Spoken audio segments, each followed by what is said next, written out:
जय मसीह की प्रियो, प्रभु यीशु मसीह में आप सभी का मैं स्वागत करता हूँ इस चैनल पर। आज मैं एक ऐसे टॉपिक पर बात करना चाहता हूँ जो बहुत ही कम हिंदी क्रिश्चियन चैनल बात कर रहे हैं, और वो है जो महाराष्ट्र में आंदोलन चालू है।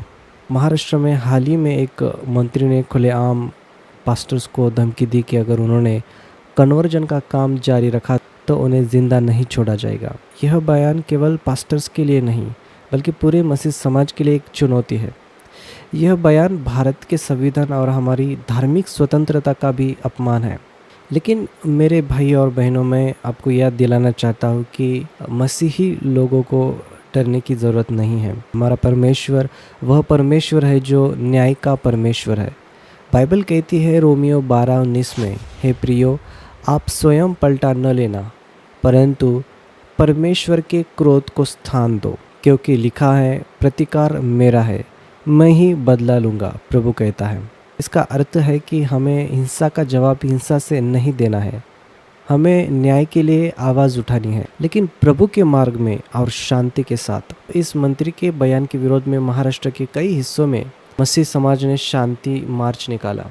किसी ने पत्थर नहीं फेंका, कोई हिंसा नहीं की। यह है मसीही आत्मा।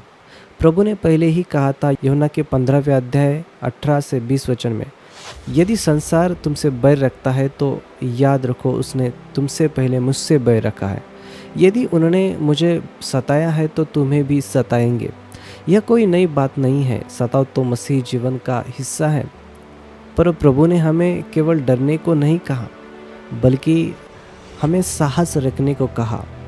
2 तीमुथियुस 1 अध्याय और 7वां वचन कहता है, क्योंकि परमेश्वर ने हमें भय की नहीं पर सामर्थ, प्रेम और संयम की आत्मा दी है। इतिहास गवाह है कि प्रभु के लोग हमेशा ही सताए गए, लेकिन उन्होंने हार नहीं मानी। देखिए, जब दानिएल को सिंहों के गड्ढे में डाला गया तब उसने परमेश्वर को नहीं छोड़ा। पूरी रात सिंह उसके आसपास रहे पर उसे छू भी नहीं पाए, क्योंकि परमेश्वर ने उनके मुंह बंद कर दिए। दानिएल 6:22 में लिखा है, मेरे परमेश्वर ने अपना दूत भेजा और सिंहों के मुंह बंद कर दिए। इसी तरह शद्रक, मेशक और अबेदनगो को जब आग की भट्टे में डाला गया तब प्रभु स्वयं उनके साथ आग में चल रहा था। दानिएल 3 अध्याय के 25वें वचन में लिखा है, राजा ने देखा और कहा, देखो, मैं 4 पुरुषों को आग के बीच चलते हुए देखता हूँ, और चौथे का स्वरूप परमेश्वर के पुत्र के समान है। यह दिखाता है कि जब हम सताव में होते हैं तब प्रभु स्वयं हमारे साथ होते हैं। यही नहीं, प्रेरितों के काम की किताब हमें बताती है कि जब पतरस और यूहन्ना को प्रचार करने से मना किया गया और धमकी दी गई तो उन्होंने कहा, क्या परमेश्वर की दृष्टि में यह उचित है कि हम तुम्हारी बात माने या परमेश्वर की? उन्होंने डरने के बजाय और अधिक साहस से प्रभु का वचन प्रचार किया। पौलुस प्रेरित को बार बार कोड़े मारे गए, जेल में डाला गया, पर उसने कहा, क्योंकि मेरे लिए तो जीना मसीह है और मरना लाभ। उसने न तो अपनी आवाज़ दबाई न अपने विश्वास को छोड़ा। और जब फिलिप्पी की जेल में वह और सिलास बंद थे, उन्होंने आधी रात को प्रभु की स्तुति और आराधना की और प्रभु ने जेल के दरवाजे खोल दिए। और प्रभु यीशु स्वयं सबसे बड़ा उदाहरण है। जब उन्हें मारा गया, अपमानित किया गया, क्रूस पर चढ़ाया गया, तब भी उन्होंने कहा, हे पिता, इन्हें क्षमा कर, क्योंकि ये नहीं जानते कि क्या कर रहे हैं।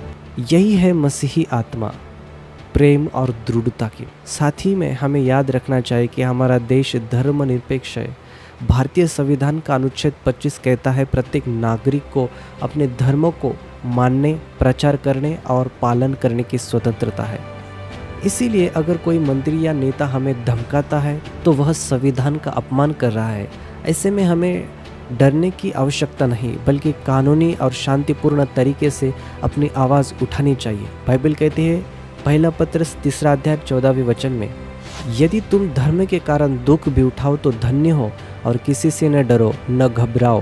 प्रियो, जब सताव होता है तो ऐसी स्थिति में हमें 3 कदम उठाने होते हैं। पहला, हमें प्रार्थना करनी है, उस मंत्री के लिए भी कि प्रभु उसे सत्य की पहचान दे। दूसरा, हमें अपनी आवाज़ उठानी है, लेकिन शांति और प्रेम के साथ। और तीसरा, हमें डरना नहीं है, क्योंकि यशाया 41वें अध्याय और 10वें वचन में लिखा है, मत डर, क्योंकि मैं तेरे संग हूँ, इधर उधर न ताक, क्योंकि मैं तेरा परमेश्वर हूँ।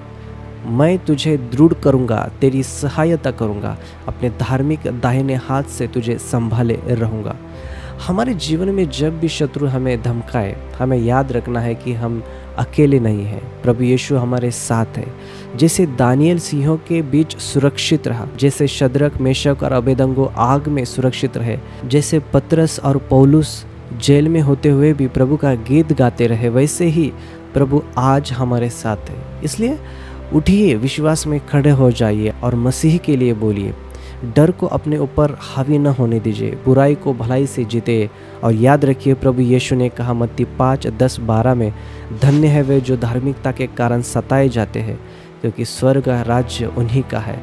आनंदित और उल्लसित हो, क्योंकि तुम्हारा प्रतिफल स्वर्ग में बड़ा है। तो मेरे प्रियो, मैं आपसे कहता हूँ, डरिए मत। हम पीछे हटने वाले लोग नहीं हैं, हम मसीह के लोग हैं। हमारा बल, हमारा साहस और हमारा विजय हमारे प्रभु यीशु मसीह में है। प्रभु आप सभी को आशीष दे।